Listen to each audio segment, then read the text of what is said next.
This is Business, Equity, and Opportunities. Good morning and welcome to Business, Equity, and Opportunities. I'm Scott Sander. Hope you're having a great Thanksgiving holiday and are getting refreshed and ready to get back to business. Circle City Broadcasting is focused on family and community with a commitment to the development of programs like this one, fostering diversity, equity, and inclusion. Our show speaks directly to entrepreneurs and small business owners to provide useful and necessary information to start and then run a successful small business. We seek out inside tips from local business owners and educators and community leaders from our area to provide timely and accurate advice that you may find helpful as you start and develop your business. If you've been joining us now for the last 25 weeks, you know we present all 7 segments designed to cover important topics that a small business will encounter and offer encouragement and inspiration from other business owners. We get a look at getting your business started, how to access capital, always a big concern, accounting and bookkeeping tips, thoughts on running your business day to day. We look for things happening now to highlight in our This Week in Business segment, and we always add a dose of inspiration with a local success story. We're here every Sunday morning at 10 on Wish TV and our live stream, wishtv.com. You can also access all of our content and share it on demand anytime at BE&O And while you're there, sign up for our newsletter. We update it every Tuesday. And be sure to check out the BE&O podcast. Listen and subscribe so you won't miss a minute. Coming up on today's Business, Equity, and Opportunities. News about an upcoming business competition in Anderson that might be a way for you to raise expansion capital. Find out how 2 Indiana companies are collaborating to offer an electric solution to a transportation crisis. That's our industry focus. In running your business, we meet a leader of a multi-billion-dollar Indiana company. He's had good success keeping employees and shares some inside tips to make it happen for you. And today's success story features an entrepreneur we met last week. This time, he shares his path to success and thoughts on moving forward. We move forward with Getting Started. Each week, we focus on different aspects of the planning process for a new business. This week, we find out how an iconic local business leader helped inspire our guest and many others to begin their own businesses. This is Business, Equity, and Opportunities. Getting Started. Matthew Murphy III is the founder of Emboss Partners, a financial consulting firm that specializes in small and entrepreneurial businesses. He explains how he got started. I have launched a business. Emboss Partners, LLC is the company I'm referring to. It's a financial business consulting firm. I help link businesses to capital. I'm doing that now and I'm loving it. I started my career as a commercial banker, working with companies to provide bank financing to support their growth and their expansion. And so I started doing that early in my career. So I've really been kind of building to this crescendo of my own consulting firm since then. I left banking to go to work for a very well-known and established successful entrepreneur here in town, a gentleman by the name of Bill Mays at Mays Chemical Company. He also was very involved in providing capital, his own personal capital, to other businesses to give them access and to kind of fill the holes in with entrepreneurs who were looking to get started. So in addition to my day job of managing the financial resources of Mays Chemical, I was also working side by side with him on looking at those opportunities. And so I had approached Mr. Mays and asked him if we could monetize some of that activity. It just so happened that because he was such a generous guy, gave my services out for free to anybody that connected with him. And I found myself working with a lot of companies, many of which we would never actually directly be involved with, but we also never turned down anybody to try to give them great advice and counsel. So I was gaining the skill set all along the way from that point. And he finally said, yes, let's establish something together. And unfortunately, from a timing standpoint, before we actually launched it in practice, Mr. Mays had untimely passed away.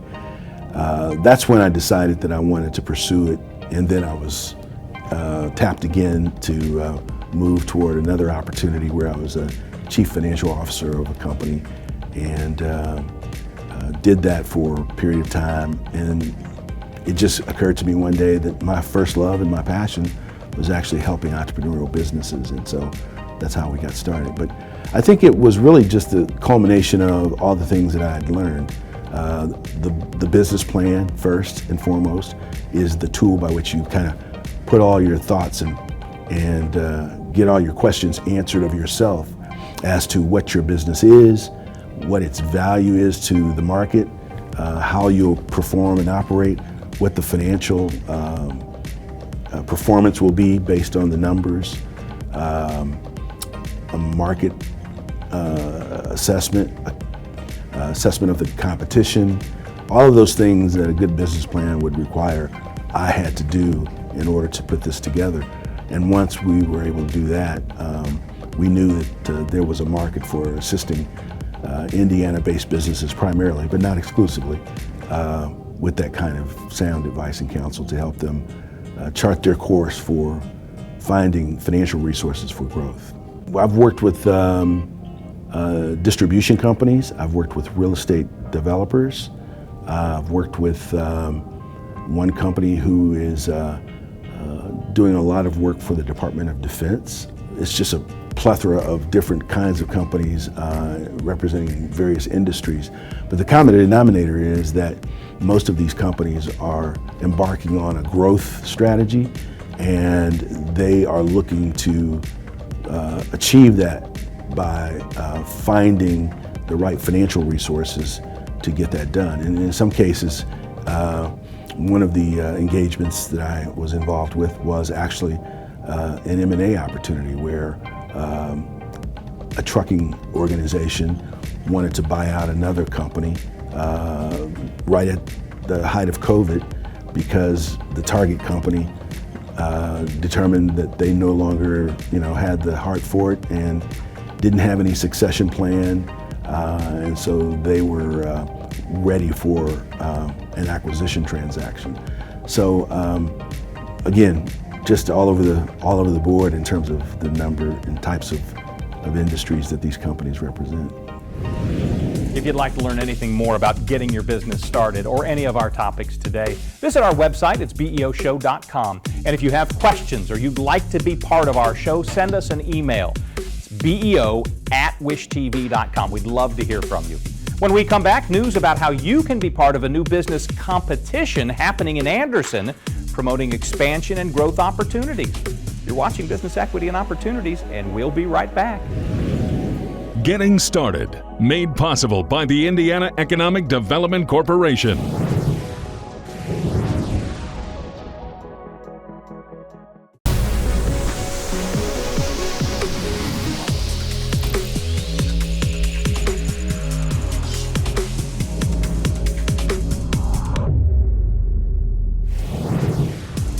Welcome back to Business Equity and Opportunities. Once you have your business off the ground, you may need to access more capital to expand and grow.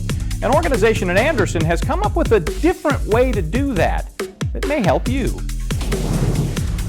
This is Business Equity and Opportunities. Access to capital. Flagship Enterprise Center is a nonprofit organization focused on helping business owners have positive impacts on their communities. They just announced their Flagship Pitch Anderson competition. Executive Director Jennifer Hall has the details. We are helping to link entrepreneurs with resources and consulting team that we have, experts that know what it is to be an entrepreneur and to help and grow a business. This is the place you want to be. The Flagship Enterprise Center is presenting its very first pitch competition. It's called Pitch Anderson, and it's a little bit different than a traditional pitch competition. So when you think about a pitch competition, you think about someone with a brand new idea, somebody related to the tech industry, maybe a group of college students who are going to pitch their business ideas and get funded by an investor. But at the Flagship Enterprise Center, we are about community development, and particularly in our community here in Anderson. And so we have created this pitch competition with a twist. We are opening this to any business that wants to expand within the city limits of Anderson.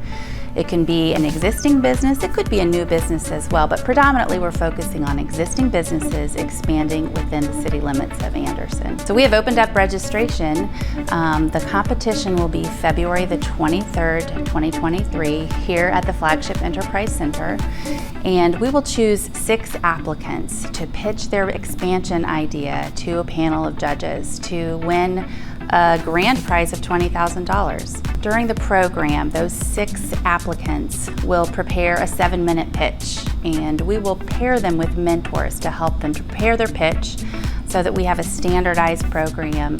They'll talk about their idea, the viability of their idea, and then they'll present it during the show to a panel of judges who will then decide on who will win the Flagship Pitch Anderson competition. There are a few rules for applicants. They can have an existing business anywhere in the state of Indiana, but their expansion must be within the city limits of Anderson. It must be a for-profit business, and they must be expanding. We will require the applicants that are chosen to present in the pitch competition to have 2 to 3 sessions with a mentoring team who will help them to prepare for the competition. The neat thing too is during that mentoring session, not only are they getting ready for the pitch competition, but they're receiving valuable advice on their expansion idea and really surrounded by a team of consultants that can help them to grow their business. Now, the prize package that we have put together is unique in that there's a cash portion of the prize, but then there's also an entire portfolio of services that the winner of the competition can take advantage of.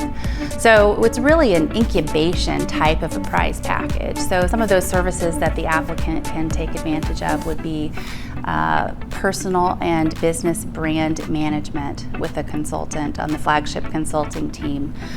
Element 212 is a tenant here at the Flagship Enterprise Center and a great partner. They have provided a marketing package, and whether that's branding or building a logo. We have another partner named Projection Hub who will give the applicants, the contestants, custom projection templates and a consulting time to develop projections for their business. In addition, we are providing all of the applicants an office space here at the Flagship Enterprise Center, as well as a co-working membership.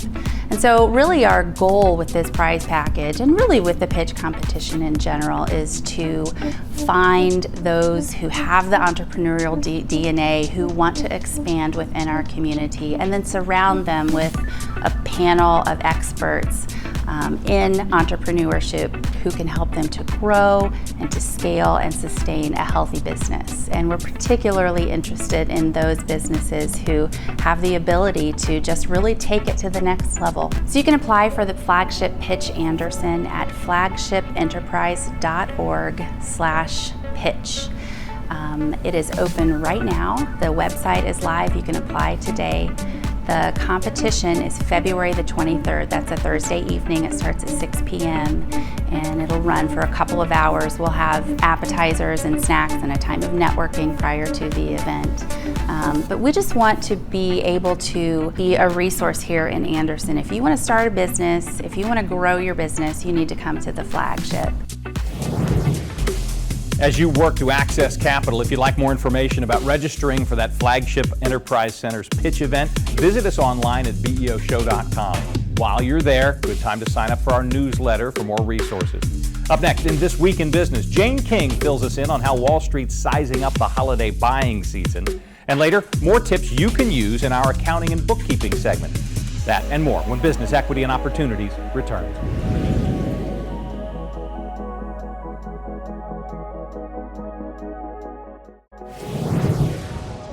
This is Business, Equity, and Opportunities. This Week in Business.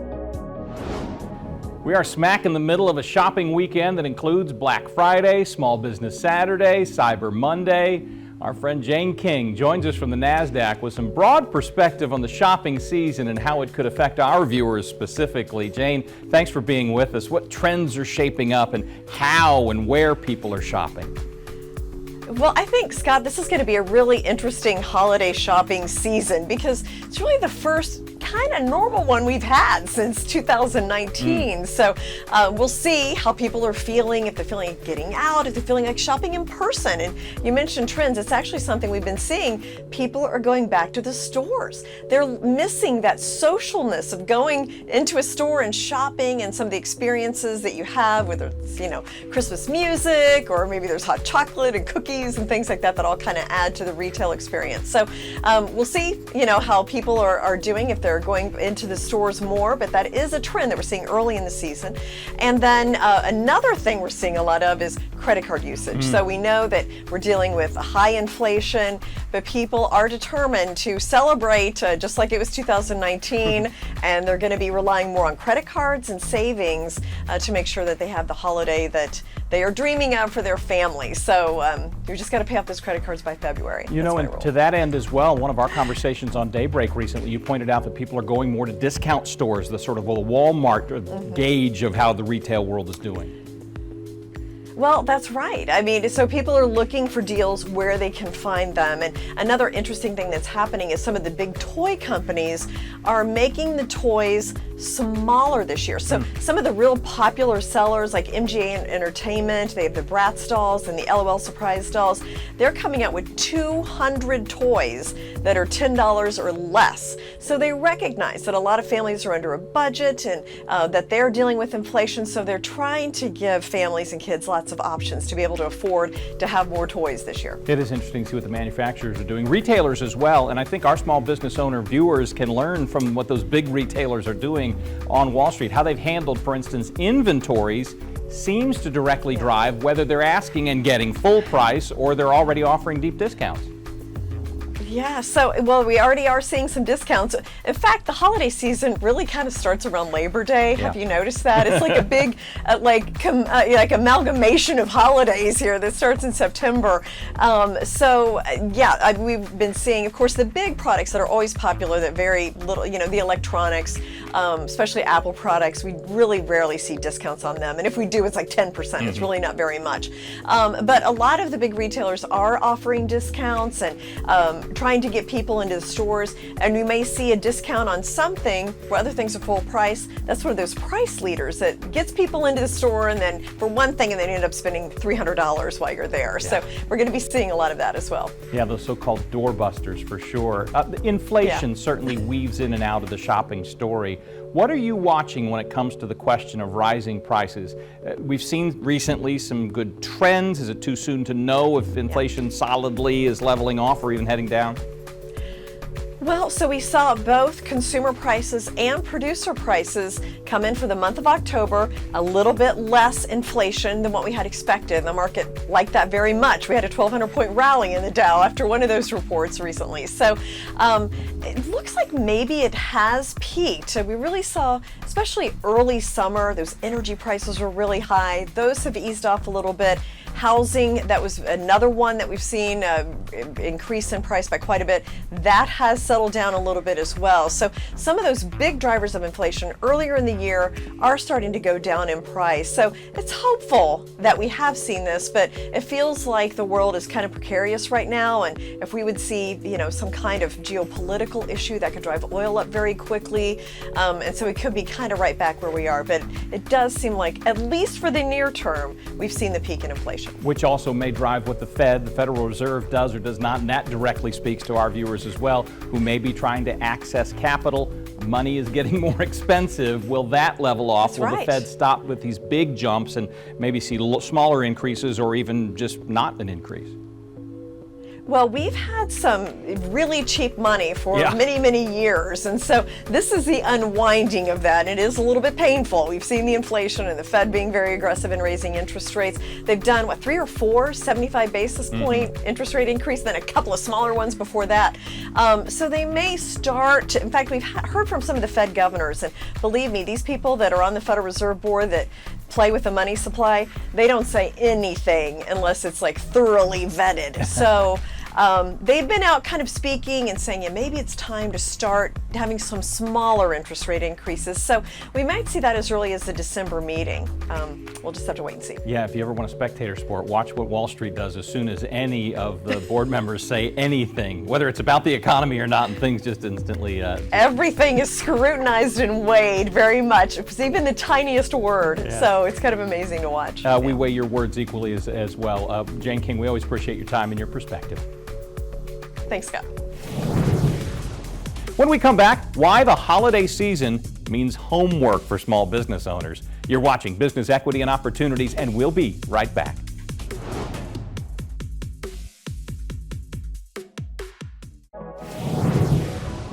This is Business Equity and Opportunities, Accounting and Bookkeeping.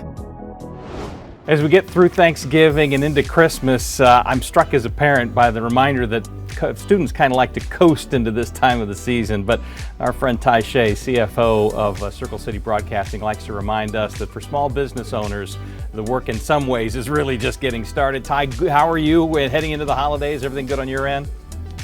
Yeah, doing great. Thanks so much for having me again. You're absolutely right. Just as the majority of people are kind of winding down a bit with year end approaching, this is really where people in the accounting, finance world, things really start to pick up. So it's starting to get knee deep myself and like a lot of other small business owners at this time. All right, tough work likes company, so let's go through some of these specifics, things that you know you've got to tackle. Really business of any size, but when it's a small business owner, they really need to take an active role in making sure this is done the right way. Accounts receivable, so we're talking about things that should be coming in. We're at the end of the year, there may be sort of a mismatch in some decisions they have to make. Yeah, absolutely. This is the time of year where it's a really good opportunity to take a look at who owes you money, how viable are those collections. Also a good time to really try and clean it up, right? Make those collection calls, get that money in before the end of the year. There are always expenses that kind of come up at this time of year. It always helps to be able to finance those with money that's already owed to you. And in terms of accounts in general, receivable or otherwise, you have to reconcile them, making sure that what the bank sees is what you're seeing, that all the ledgers are where they need to be. Exactly. So more sophisticated outfits will reconcile, their entire general ledger generally every month. However, some small businesses may go on, say, a quarterly basis or even wait till the end of the year to do that for all of their accounts. This is the time to really kind of pinpoint and hammer down on all of those miscellaneous accounts. Because let's face it, these are the financial statements that you're going to be showing to potential third parties for a long time now, right? Whether it is a potential lender or other interested parties, you want those year-end numbers to be really sharp. Is it fair to say that, and clearly any time of year, you don't want your numbers to get out of whack, but at the end of the year, if things carry over, it gets a lot more complicated if you've got sloppy stuff going on?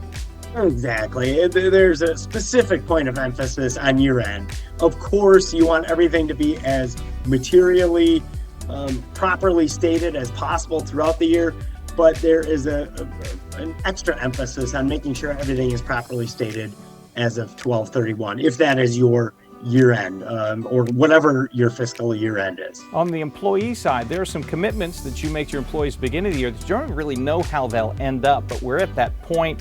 401ks are a good, for instance. Yeah, so let's say your 401k plan has a voluntary company contribution to that. And again, this kind of goes back to making sure your accounting is proper.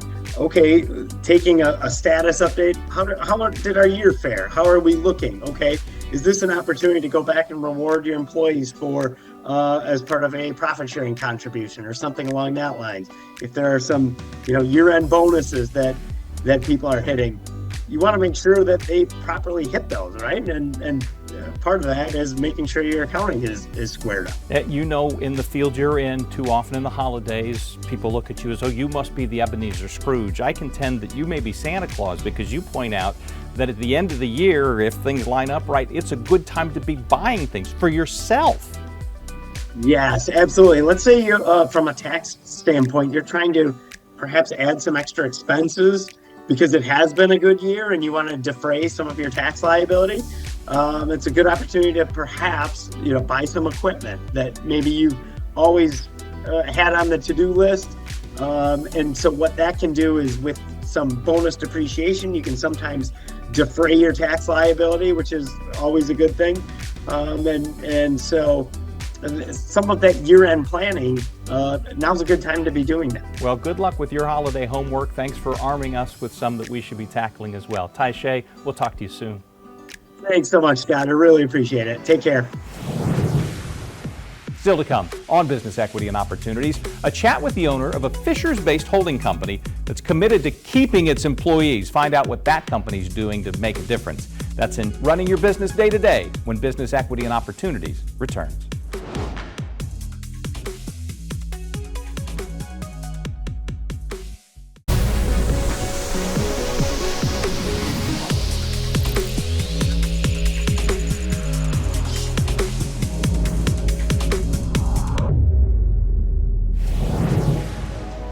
Welcome again to Business Equity and Opportunities. Employee retention, keeping your people, is a concern for both small and large businesses, with the constant goal of keeping the people that you hire and train to help your business succeed. This is Business Equity and Opportunities, running your business day to day. Scott Moorhead is the Chief Executive Officer for Round Room, one of the 5 largest privately held companies in the state of Indiana. The Fishers-based holding company leads and invests in the wireless industry. He talks about how the company's exceeding the industry average for employee retention, while others are struggling. So Round Room is the biggest small company on the planet. At its core, we're a business that does wireless. So we run and operate Verizon wireless retail stores all across the country.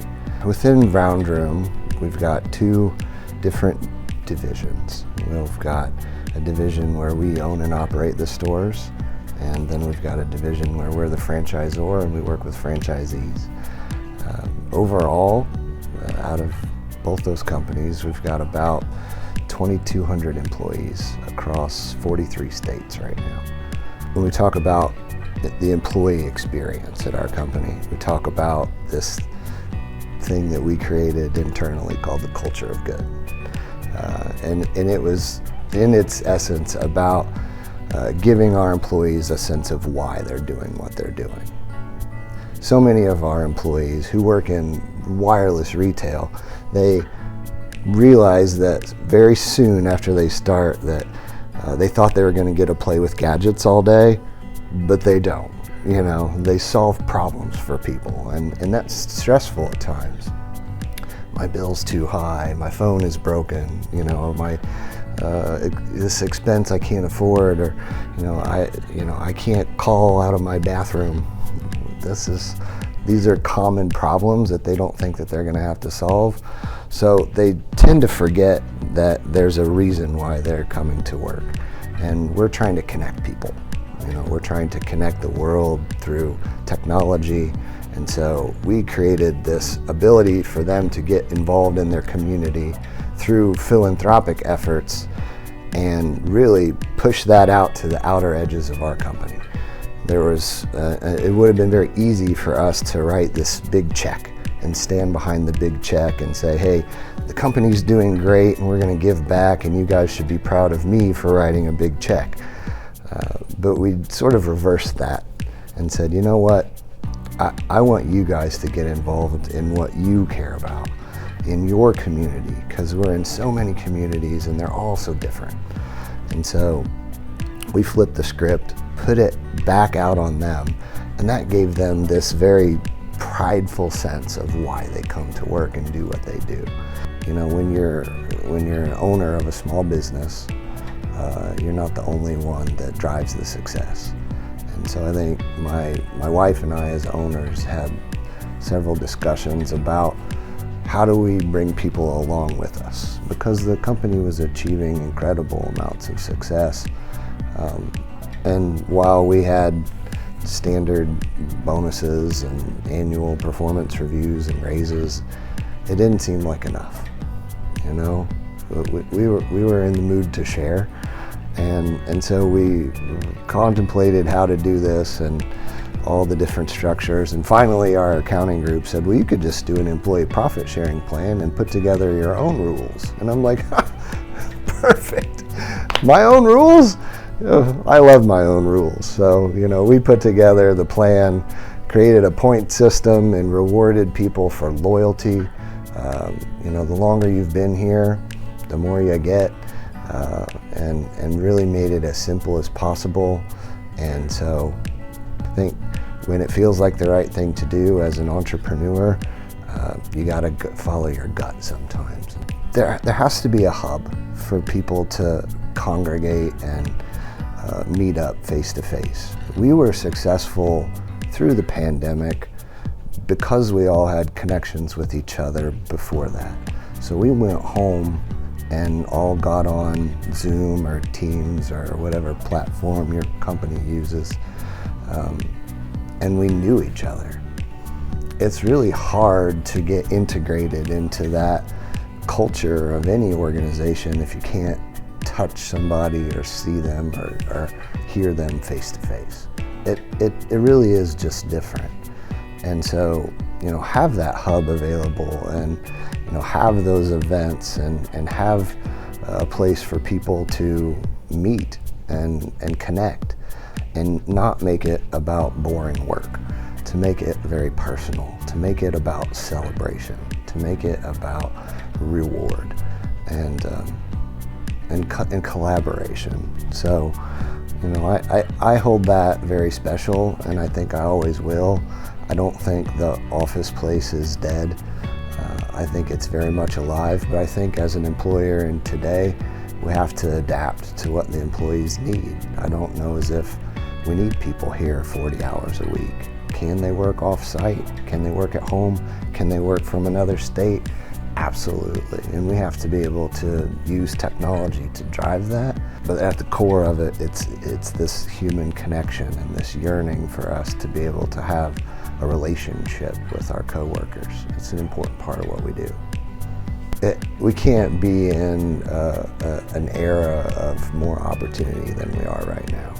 We have a lot of talent here in Indianapolis, and I love the networking opportunities, and to see all the different industries that we are bringing into town and hear all the stories of some of my associates and my peers. It's exciting, and I think that's really a good indicator of where we're headed. If you'd like more information about running your business day to day, or any of the segments we do on this show or any we've done in the past, check out our website, beoshow.com. Up next, our industry focus, this week looking at the transportation services industry.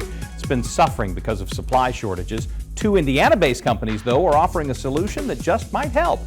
That's coming up next on Business Equity and Opportunities. So stay with us.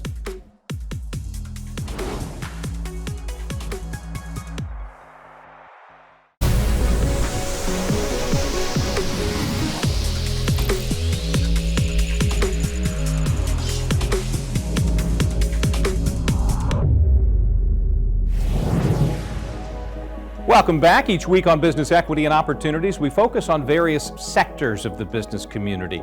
This week, we take a look at the innovative way of using electric vehicles that may provide a quick solution to challenges facing the transportation services industry. This is Business Equity and Opportunities, Industry Focus. J.R. Souter is the Senior Vice President of Creative Bus Services. Based in Indianapolis, it's the nation's largest bus and transportation services vehicle dealer. Recently announced that they're collaborating with Forest River Bus to offer a green solution to the transportation problems due to the supply chain shortage. So Creative Bus Sales is the largest commercial bus dealership network in the country. We have 23 locations, and if you think of your traditional car dealership, Just think of that for buses, everything from a school bus to a large metro bus that you might see at Indigo, down to a wheelchair accessible minivan. We've been here since July of this year, officially. The company started in 1980 out in California and has grown from the one dealership location now to the 23 locations, and the headquarters moved earlier. We did have an Elkhart location that's been a part of Creative Bus for about a decade, and that location up there is our parts warehouse. It also is a place where we convert ICE engines to propane and natural gas. What brought you to Indiana? The location, the people, there's so much that the city has to offer. Now that we are national and truly a coast-to-coast dealership network, the location was really important to us. We've started a collaboration with Forest River. Many people know Forest River with the bus, RV, marine, and we're collaborating with the bus unit of Forest River. We've worked with them for a long time, and we've just expanded our really a partnership, but it's a collaboration around the Ford E-Transit that we've started to focus on. The collaboration itself is in response to a supply chain crisis that's created really a bus crisis, a paratransit crisis. When you think of people making appointments, senior care facilities, a lot of transportation needs that exist, and they just weren't able to produce enough chassis. They, being Ford, was not able to produce enough chassis to meet all the needs and demand. So us coming together with Forest River with a focus on these specific communities was something that we really wanted to provide. We're offering an opportunity, and that opportunity is twofold. So the first part, like we said, is to alleviate the supply chain crisis, and this is an electric vehicle. So we're alleviating the crisis in two ways. We are providing vehicles and chassis for people in small businesses, both electricians, plumbers, and passenger vans. The how is really twofold. The first part is alleviating the supply chain crisis with Forest River. And we're doing that with electric vehicles. So it's the Ford E-Transit. And that's important because it's a 40% decrease in the amount of parts. So as we think about supply constraints, having something that is 40% less is a big part of what's going to happen. So it's a wide array of businesses that are impacted by the supply chain crisis. And the Ford E-Transit that we're upfitting with Forest River and then selling will help all those communities. So everything from a senior care facility to a paratransit community on the public side, non-emergency medical transportation, hotels, really end to end. It's not just passenger. And we think oftentimes of the passenger vehicles, but it's really more than that. It is the cargo van where you have small business owners that may be electricians, general contractors, plumbers. All these small businesses can benefit from electric vehicles through total cost of ownership of their fleet, tax credits that the government's providing, lots of different opportunities for the small business community. For a business to think electric, like you said, there obviously is the green aspect of it, so it's maybe the feel-good side, but it also makes money sense, dollar sense as well. And whether that's service or lack thereof, if you're thinking of an electric vehicle versus a traditional combustion engine, you have the reliability of plugging in your vehicle at home or at your place of work. All these come with a charger. That's something that is convenient. Fewer moving parts, you also get away from the supply constraints, right, with the smaller amount of parts. Our locations are from Seattle down to Southern California, Boston to Miami. So we are really coast to coast, north to south. And the green movement is something that is happening all over the place. And additionally, the supply constraint has affected each of these places as well. So being able to benefit our customers in all these different locations with vehicles in a timely manner, being able to provide parts, provide the chargers, all the different components that they may need. We've added about 70 jobs in the Indianapolis area since we've moved here in July. We've continued to find great talent. Additionally, our largest parts warehouse is up in Elkhart, so we pull a lot of jobs up in the Elkhart area. We buy a lot from local suppliers, manufacturers up there who can supply components and parts. In the future, we have 1,000 units coming by year end, and then 4,000 units coming next year. All of those units are electric Ford E-Transits, upfitted by Forest River. Some portion of those will be cargo, another portion will be passenger. We'll let the market dictate what that exact mix will be, but it'll really help us serve all the different communities, businesses that are impacted by these supply constraints. This transition is happening from the combustion engine to electric, and we're really leading that on the commercial side. We're seeing it for a lot of different reasons. As mentioned before, we have the green aspect of it. We have the supply chain constraints where if you stuck with your old fleet, you may be waiting on a part for 18 months, up to 2 years. If you need a new vehicle, it could be even longer than that, 3, 5 years or longer. The backlog for these commercial vehicles is over 20,000 units. So really, Ford is leading this shift, and then the collaboration between Creative, Bus, and Forest River is taking that leadership and applying that to the commercial van market. The future is bright. The transportation industry is in a place right now where they've seen costs go up, but that has created opportunity, like any other industry where there's a pinch or a constraint. People find ways to get around that, and this one happens to be an electric green vehicle, and now we have the chassis becoming available, and the total cost of ownership becoming beneficial for small business, for larger fleets, and that's going to be the future and the way to alleviate the problem. Up next on Business Equity and Opportunities, we share another great success story from a recent contributor. Stay with us.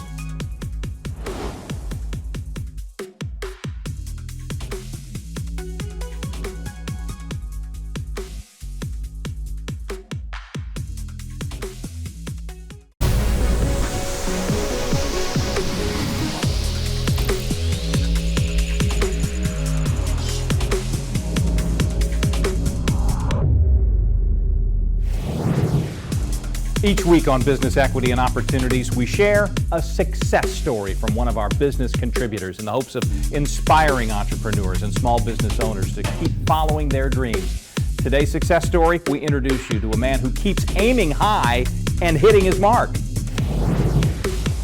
This is Business Equity and Opportunities Success Story. John Wexler is currently concentrating on his latest entrepreneurial venture, Spoke Note, just another in a long line of high-growth startups that he's championed. John's also the founder of Launch Fishers and a huge believer in small business. He shares his thoughts on success and the spirit of the American entrepreneur. As an entrepreneur, I really probably go all the way back to elementary school and Little League over in Pike Township. And we're selling popcorn for the annual summer sale, right? Trying to raise money for our team. That was where I really felt like I really enjoyed walking up to someone and engaging in a conversation, right? Feeling like what I could do for them would add value to their life and in some way help me as well. And so over the years, that entrepreneurial dream grew and grew and grew. I spent some time in the Army. I spent some time at IBM, but all along the way, I was always choosing to participate in entrepreneurial dialogue or enterprise. And so, I've really been fortunate over the last 25 or so years to be able to participate as an entrepreneur in the tech community, and that really is a dream come true for me. I don't think we have enough time in the day to go through lessons learned. I can tell you there are a lot of them. In fact, I created an event about 8 years ago called Fail Fest.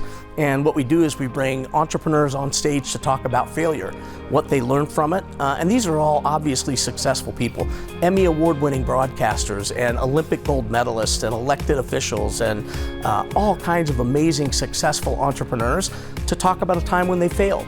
So I can tell you that, you learn more in failure than you do in success. And I have a long list of lessons learned. Probably, most importantly, when you're planning or thinking about your business, it always takes longer and it costs more than you think. And so no matter what you do, you always prepare for that. You need more time and you probably need a little more money than you think to get off the ground. As a company today, SpokeNote is in that revenue generating stage, but still very young business. And so the most important thing at this stage is we're focused on experimentation. So we create new products, like these sticker tags. And what we want to do is see if this kind of resonates in the marketplace. Do people like this enough to pay money for it? And can we do that at scale? And so we continually run experiments. We look at what we've learned from that, and then we try to pick the winners and continue to scale those while we continue to experiment on others. And so, we're still at that early stage as a business, about a dozen employees today. And our plan is to grow that significantly over time as the business grows.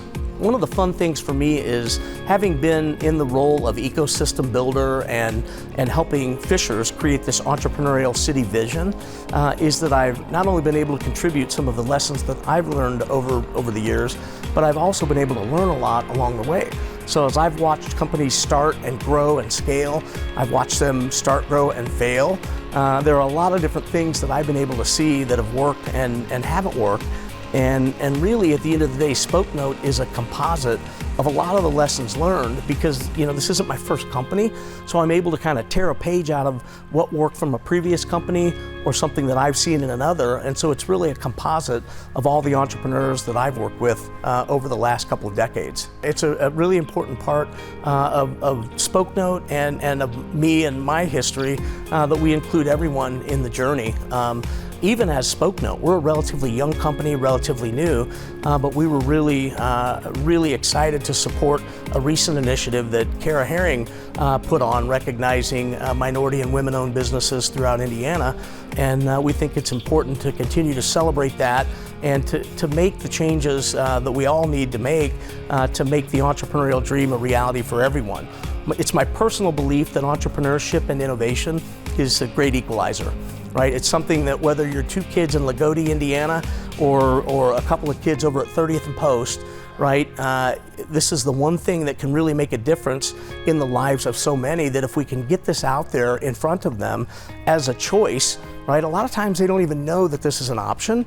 And so getting young people to understand that if they can add value to the world, starting with cookies at the garage sale or starting a lemonade stand, that's where it all starts. And whether it's selling popcorn for your Little League, right? You can begin to see what it takes to add value to the world so that someday maybe you can start a technology or a software company or an HVAC service technician company that's going to serve the local community. So not everything has to be tech, but entrepreneurship and innovation mindset can really go a long way to making things better. Thanks for joining us this morning for this episode of Business Equity and Opportunity. Hope you found our content helpful, interesting, inspiring. You can always find more information about the work we do on our website. It's beoshow.com. You can also stream the show live on wishtv.com and find content from all of our shows to share on demand anytime at beoshow.com. For even more, listen to and subscribe to our BE&O podcast, part of the All Indiana Podcast Network, and sign up for our Business Equity and Opportunities newsletter to get valuable, up-to-date information. If you have any questions or you'd like to be part of our show, please send us an email. The address is beo@wishtv.com. We would love to hear from you. I'm Scott Sander. Thanks for watching, and we'll see you next week. Business Equity and Opportunities is made possible by Indiana Economic Development Corporation.